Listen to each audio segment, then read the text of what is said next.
Hello everyone, আজি আপোনালোকৰ বাবে এটা ভেজ চাওমিন বা হাক্কা নুডলছৰ ৰেচিপি লৈ আহিছো আৰু লগতে আপোনালোক সকলোকে আকবা আদৰণি জনাইছো আসামিজ কিচেন চেনেললৈ। আজিৰ ভেজ চাওমিনৰ ৰেচিপিটো মই আপোনালোকক এটা নতুন ৱকত বনাই দেখুৱাম আৰু এই ৱকটো আমাক পঠিয়াইছে দা ইন্দাছ ভেলিৰ ফালৰ পৰা। আপোনালোকে ৰেষ্টুৰেণ্ট বা ষ্ট্ৰীট ফুড ষ্টল বিলাকত আইৰন ৱকত চাওমিন বনোৱা দেখিয়ে থাকে আৰু আজি এই ৱকটোত মই চাওমিন বনাই দেখুৱাম। আপোনালোকে যদি আইৰনৰ এই ৱকটো কিনিব বিচাৰে ডেসক্ৰিপচনত লিংক পাই যাব। আৰু আসামিজ কিচেন কুপন কোডটো ব্যৱহাৰ কৰিলে ইন্দাছ ভেলিৰ যিকোনো বাচন বৰ্তনত 12% ৰেহাই পাব। আশা কৰোঁ আপোনালোকে আজিৰ ভেজ চাওমিনৰ ৰেচিপিটো নিশ্চয় ভাল পাব। তেনেহলে আহকচোন ৰেচিপিটো বনাবলৈ আৰম্ভ কৰোঁ। আজিৰ ভেজ চাওমিনৰ ৰেচিপিটো বনাবলৈ মই ব্যৱহাৰ কৰা ইনগ্ৰেডিয়েন্টছখিনি আপোনালোকে স্ক্ৰীনত দেখিবলৈ পাইছে। এয়া প্ৰথমতে মই সসপেন এটাত পানী অলপ উতলিবলৈ দিছিলো। এতিয়া পানীখিনি নুডলছৰ এটা পাৰ্ট দুটা ভাগ কৰি দি দিছো আৰু এয়া এচামুচ ৰিফাইন তেল ইয়াতে দি লওঁ। এতিয়া এইখিনি এবাৰ লৰাই দিছো। এতিয়া নুডলছখিনি মিডিয়াম ফ্লেমত 5 মিনিটমান সিজিবলৈ দিম। 5 মিনিটমান উতলাৰ পিছত এয়া চাওক আমাৰ নুডলছখিনি সিজি আহিছে। এই নুডলছ বা চাওমিনখিনি কিন্তু খুব বেছিকৈ সিজাই ল'ব নালাগে। এইখিনি 80% মান সিজাই ল'লে হৈ যাব। এতিয়া চাওমিনখিনিৰ পানীখিনি চেকি লওঁ। গৰম পানীখিনি চেকি লোৱাৰ পিছত এয়া চাওমিনখিনি ফুটা থকা খৰাহি এটাত লৈ লৈছো। এতিয়া চাওমিনখিনিত অলপ ঠাণ্ডা পানী দি লৈছো। এইদৰে চাওমিনখিনি অলপ বেছি পানীৰে দুবাৰমান ধুই ল'ব লাগিব। এতিয়া চাওমিনখিনি পানীখিনি ভালদৰে শুকাই যোৱালৈ 20 মিনিটমান ৰাখি দিম। এইখিনি এতিয়া মই ফেনৰ তলতে থৈ দিম। তেতিয়া এইখিনি পানীখিনি সোনকালে শুকাই আহিব। 20 মিনিটমান পিছত এয়া আমাৰ চাওমিনখিনি পানীখিনি শুকাই আহিছে। এতিয়া ইয়াতে আৰু এচামুচ ৰিফাইন তেল দি ল'লো। তেলখিনি ভালকৈ এবাৰ সানি ল'ম। অলপ তেল সানি ল'লে চাওমিনখিনি লাগি লাগি নধৰে। আৰু চাওমিনখিনি দিবলৈ এয়া মই অলপ মিহলি চব্জি কাটি লৈছো।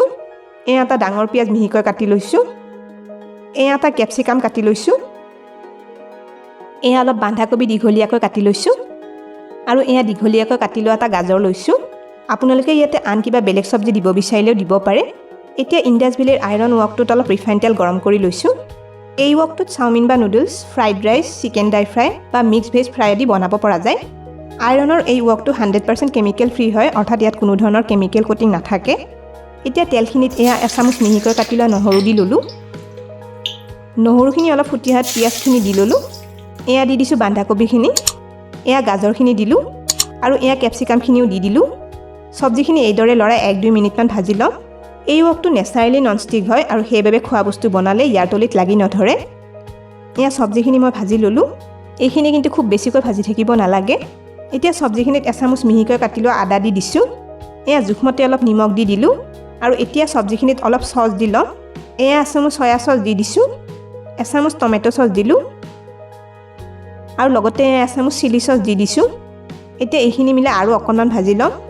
আইৰনৰ এই ৱকটোত ৰান্ধোতে খোৱা বস্তুৰ লগত প্ৰত্যেকবাৰে আইৰন মিহলি হৈ পৰে আৰু সেইবাবে আমাৰ শৰীৰে খোৱা বস্তুৰ লগতে আইৰনো পায়। এই ৱকটোত বনোৱা খোৱা বস্তুত এটা ইউনিক সোৱাদ পোৱা যায়। আইৰনৰ এই ৱকটোত গৰম বা তাপ সমানভাৱে বিতৰিত হয় আৰু সেইবাবে কম সময়ৰ ভিতৰতে খোৱা বস্তু বনোৱা হৈ যায়। গোটেইখিনি ভালদৰে মিলাই লোৱাৰ পিছত এয়া চাওমিনখিনি চব্জিখিনিত দি লওঁ। এতিয়া চাওমিনখিনি চব্জি আৰু চচৰ মিশ্ৰণটোত ভালদৰে মিলাই 2 মিনিটমান মিডিয়াম ফ্লেমত ভাজি লওঁ। ইয়াতে আপোনালোকে কণী দিবলৈ বিচাৰিলে এটা কণী ভাজি লৈ মিলাই দিবও পাৰে। আৰু এয়া আধা চামুচ জালুকৰ গুড়ি চাওমিনখিনিত দি লৈছোঁ। চাওমিনত জালুকৰ গুড়ি অলপ দিলে খাবলৈ সোৱাদ লগা হয়। এইখিনিও এবাৰ মিলাই লওঁ।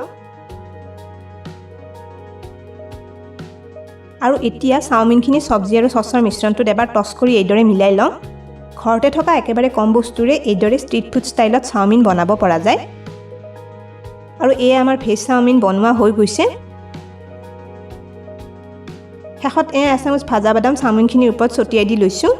আপোনালোকে বাদাম ভাল নাপালে নিদিয়াকৈ বনাবও পাৰে, কিন্তু এইদৰে অলপ বাদাম মিলাই ল'লে ভেজ চাওমিনখিনি খাবলৈ আৰু বেছি সোৱাদ লগা হয়। তেনেহ'লে আজিৰ ভেজ চাওমিনৰ ৰেচিপিটো আপোনালোকে কেনে পালে কমেণ্ট কৰি নিশ্চয় জনাব। ভিডিঅ'টো শেষলৈকে চোৱাৰ বাবে অশেষ ধন্যবাদ জনালোঁ আৰু ভিডিঅ'টো ভাল পালে লাইক আৰু শ্বেয়াৰ কৰি দিব। স্ক্ৰীনত দেখা পোৱা ৰেচিপিকেইটা চাবলৈ মই ৰিকমেণ্ড কৰিলোঁ। ভিডিঅ'কেইটা চাবলৈ ৰেচিপিটোৰ ফটোখনৰ ওপৰত ক্লিক কৰিলেই হ'ল। তেনেহ'লে আজিলৈ আহিছোঁ, আকৌ লগ পাম আৰু এটা নতুন ৰেচিপি ভিডিঅ'ৰ সৈতে।